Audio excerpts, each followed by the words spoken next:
পাবনায় পিলখানা হত্যা ও চাকরিচ্যুত বিডিআর সদস্যদের পুনর্বহালের দাবিতে মানববন্ধন কর্মসূচি পালিত।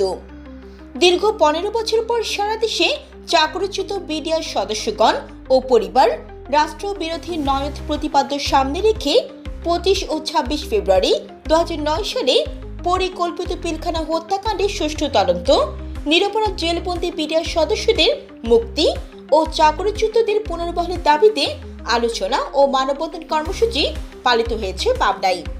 আজ 27 নভেম্বর সকাল 11টায় পাবনা শহরের আব্দুল হামিদ সড়কে পাবনা জেলা বিডিআর কল্যাণ পরিষদের আয়োজনে চাকরিচ্যুত নায়েক সুবেদার মোহাম্মদ রবিউল ইসলামের সভাপতিত্বে এই কর্মসূচিতে বক্তাগণ বলেছেন, পরিকল্পিতভাবে পিলখানা বিডিআর বিদ্রোহের নামে 57 জন সেনা কর্মকর্তা এবং 74 জনকে হত্যা সহ 18,000 বিডিআর সদস্যকে চাকরিচ্যুত, জেল, জরিমানা ও নির্যাতন করে খালি হাতে বাড়িতে পাঠিয়েছে।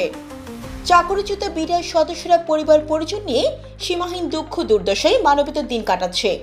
বক্তাগণ বলেন, বিডিআর সদস্যদের রাষ্ট্রবিরোধী সন্ত্রাসের মিথ্যা অভিযোগ দিয়ে চাকরিচ্যুত করে পিলখানা হত্যাকাণ্ডকে ধামাচাপা দেওয়ার চেষ্টা করেছে ফ্যাসিস্ট সরকার।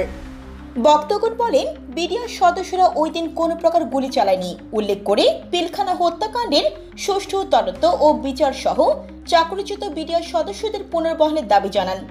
বক্তাগণ আরও বলেন, 5 আগস্ট দ্বিতীয় স্বাধীনতার পর অন্তর্বর্তী সরকারের সময় পিলখানা হত্যাকাণ্ডের বিচার ও চাকরিচ্যুত বিডিআর সদস্যদের চাকরিতে পুনর্বহালের দাবি করার সুযোগ সৃষ্টি হয়েছে।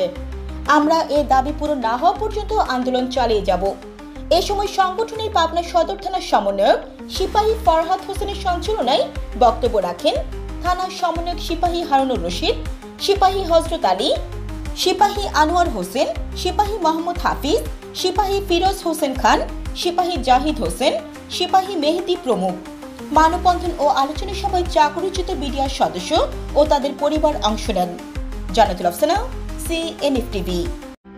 CNF টিভি, আমাদের দৃষ্টি জুড়ে বাংলাদেশ।